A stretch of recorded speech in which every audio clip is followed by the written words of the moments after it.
मुद्दे पर अपनी बेबाक राय रखने वाले जेडीयू के नेता केसी त्यागी ने प्रवक्ता पद से इस्तीफा दे दिया। उन्होंने कहा कि वो निजी कारणों से इस्तीफा दे रहे हैं। अब उनके इस्तीफे पर अलग अलग तरह की सियासत देखने को मिल रही है।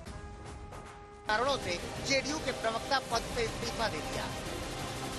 लेकिन इतना तो मैं जानता हूं कि उनके साथ काम भी किया है कई फोरम पर, खास करके पैलेस्टीनियन फोरम पे हम लोग साथ मिलते रहे हैं।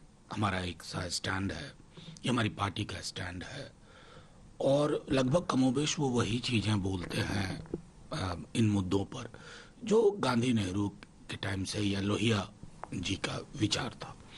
अब अगर उससे किसी को गुरेज हुआ हो, मैं उसमें तह में नहीं जाना चाहता, लेकिन एब्सोल्युटली अगर निजी कारणों से वो दिया तो उनका वो फैसला। कहा जा रहा है कि केसी त्यागी का ये निजी मसला है, मगर सच में क्या निजी मसला है? क्या केसी त्यागी की लगातार बयानबाजी उनके इस्तीफे का कारण बनी? क्योंकि जेडीयू के खाते से केंद्रीय मंत्री ललन सिंह संसद में सरकार के समर्थन में थे और केसी त्यागी बतौर प्रवक्ता निजी बयानबाजी कर रहे थे। नहीं, उनका व्यक्तिगत निर्णय होगा। वैसे भी जेडीयू का आंतरिक मामला है। हम केसी त्यागी जी को वरिष्ठ एक सुलझा हुआ राजनीतिक मानते हैं। हमारी तरफ से उनको शुभकामनाएं हैं अपने भविष्य के लिए। लेकिन कुछ मुद्दे, चाहे पैलेस्टीन का मुद्दा रहा हो या किसान आंदोलन का, या अभी हाल में जो काफी मुद्दे जो पार्लियामेंट में रहे, उस पर उनकी राय अलग रही। आपको लगता है ये कारण रहा कि उन्होंने या उनको कहा गया कि आप प्रवक्ता के पद से इस्तीफा दीजिए? देखिए, भारतीय जनता पार्टी के लिए किसी भी व्यक्ति का स्टैंड इम्पोर्टेंट नहीं होता है। हमारे जो सहयोगी दल है उनका क्या स्टैंड है वो हमारे लिए महत्वपूर्ण है। हमारे सहयोगी दल का स्टैंड लोकसभा में बहुत क्लियर था, चाहे पैलेस्टीन का मुद्दा हो, चाहे वक्फ का मुद्दा हो।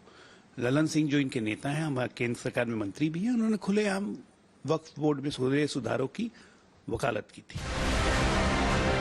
केसी त्यागी का इस्तीफा अब बिहार की राजनीति में चर्चा का विषय है।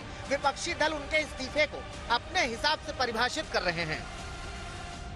आजकल सबको तो पद चाहिए, एमएलए, एमपी सबको बनना है, एमएलसी बनना है, राज्यसभा बनना है, कुछ ना कुछ पद तो लोगों को चाहिए। लेकिन पद जो है बड़ा लिमिटेड है। मान लीजिए 243 सीट है ना, तो कोई भी दल लड़ती है गठबंधन में, मान लो हम पिछले बार 150 लड़े, तो 150 लोग को ना टिकट दीजिएगा। तो विचारधारा की जो राजनीति है वो होनी चाहिए। हम लोग आज तक अपने विचारधारा से कॉम्प्रोमाइज नहीं किए। इन सब के बीच केसी त्यागी की जगह पर राजीव रंजन प्रसाद को पार्टी का राष्ट्रीय प्रवक्ता बनाया गया है और वो कह रहे हैं कि अपनी जिम्मेदारी को वो बखूबी निभाएंगे। उन्होंने निजी और व्यक्तिगत कारणों से इस्तीफा दिया है। पार्टी के वरिष्ठ नेता हैं और पार्टी के साथ हैं।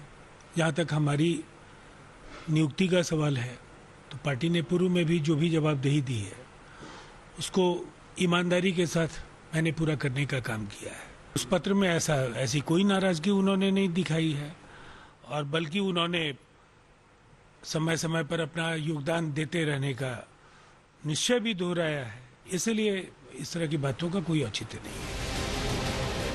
केसी त्यागी जेडीयू के बड़े नेता हैं। जाहिर सी बात है कि उनका इस्तीफा हलचल मचाने वाला है। साथ ही सवाल भी करने वाला है कि क्या सच में केसी त्यागी ने निजी कारणों से ही इस्तीफा दिया। पटना से शशि भूषण के साथ आज तक ब्यूरो।